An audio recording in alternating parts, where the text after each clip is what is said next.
Welcome to Module 15, Chilled Water Plant Architecture and Control Boundaries. Central plant control is different from single equipment control because chillers, pumps, valves, towers, local controllers, and supervisory logic all share responsibility.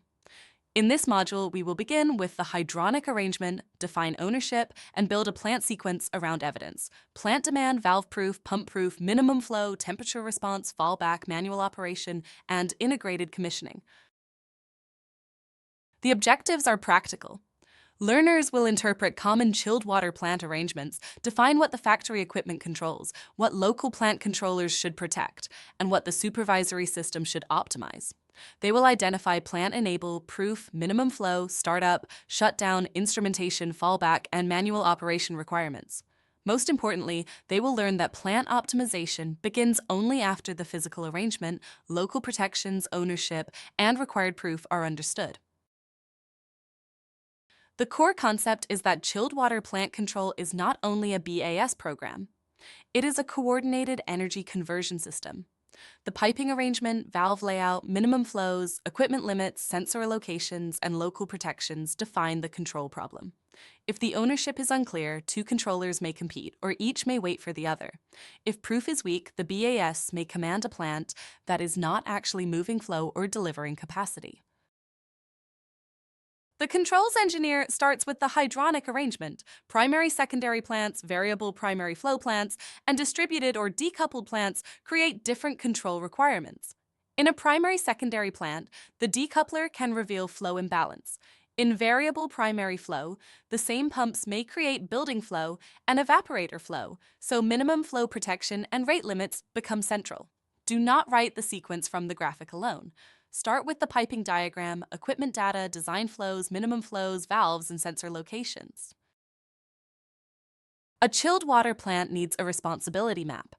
The factory controller owns refrigerant safeties, internal staging, compressor protection, anti-recycle timers, local freeze protection, and manufacturer-required limits. Local plant control owns pump-proof, isolation valve-proof, minimum flow protection, differential pressure control, and immediate interlocks. Supervisory optimization owns plant enable, equipment selection, lead lag, staging, reset, demand response, and performance monitoring. Loss of the supervisory server should not remove local protection. This diagram shows the plant as a control system. Building coils create load. Distribution pumps provide flow. Chillers remove heat. Heat rejection equipment rejects heat to the outside. The plant controller coordinates enable, equipment selection, staging, reset, proof, alarms, and reason codes. Every connection represents both a request and an evidence requirement. A plant cannot be judged by a command alone. It must prove flow, temperature response, and equipment availability. Plan enable should be deliberate. A robust startup sequence establishes persistent demand, verifies equipment availability, opens required isolation valves, starts the required pumps, proves valve position and minimum flow, enables heat rejection as required, and only then enables the selected chiller. The exact order depends on the plant. Every waiting condition needs a timeout, fallback, alarm, and operator visible reason code. A failed return temperature sensor should not hold the plant on forever. Instrumentation connects the sequence to reality.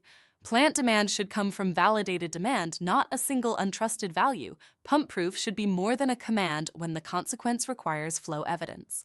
Isolation valves need position feedback or end switches where they are part of a critical startup path.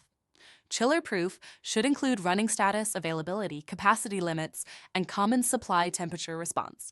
A pump command is not flow proof, and chiller enable is not proof of cooling capacity. Minimum flow is not only a staging issue. It must be protected during startup, shutdown, staging, failure, and manual operation. Evaporator flow protects the chiller. Distribution flow satisfies the building. Pump speed, bypass valves, pressure reset, chiller loading, and supply water reset must stay inside equipment limits. Operators should see the active limit reason. If the plant refuses to reduce a set point or unload a pump, the graphic should explain which protection or limit is active. Fallback behavior must be written before failure occurs. If the supervisory controller is unavailable, local protections should continue. The plant may hold a safe local mode, use fixed set points, or execute a controlled shutdown depending on risk. If a shared sensor fails, disable optimization before safety or basic operation is compromised. Manual operation should be authorized, time-limited, visible, reversible, and tested. Operators need to know why the plant is in manual mode and what remains protected. Shutdown also needs engineering. A normal shutdown may reduce load, disable the chiller, keep pumps running for a post-run period, close isolation valves, reset loops, and record the final reason. Residual thermal capacity may influence how quickly equipment can stop. A failure shutdown is different and may require protective action, standby equipment, lockout, and manual investigation. Recovery should define retry rules, standby selection, staged restart, after power restoration, alarm context, and what evidence proves the plant is stable again. This worked example shows the correct order of thought. The plant request exists only when schedule, persistent cooling demand, and global safety conditions allow it. Then the system selects an available lead chiller, opens isolation valves, starts pumps, verifies position, status, and minimum flow, enables heat rejection as required, and only then enables the selected chiller. The example demonstrates order and evidence. It still needs project-specific timers, alarms, retry limits, fallback, and operator visibility. Best practice begins with the piping diagram, equipment submittals, design flows, minimum flows, valve positions, and sensor locations. Create a one-page responsibility diagram for factory, local plant, and supervisory control. Define plant enable demand, persistence, availability, and reason codes. Prove valve position, pump operation, minimum flow, and common supply temperature response. Protect equipment limits in every state, including manual mode, then commission the integrated sequence, including failure, fallback, and recovery. Let us summarize. Chilled water plant control begins with the hydronic arrangement. The piping diagram determines the control strategy and required evidence. Factory, local plant, and supervisory responsibilities must be documented before programming. Startup should prove demand, availability, valve path, pump operation, minimum flow, and temperature response. Optimization must stay inside equipment limits and degrade safely when data is invalid. Manual operation, fallback, failure recovery, and integrated functional tests must be defined.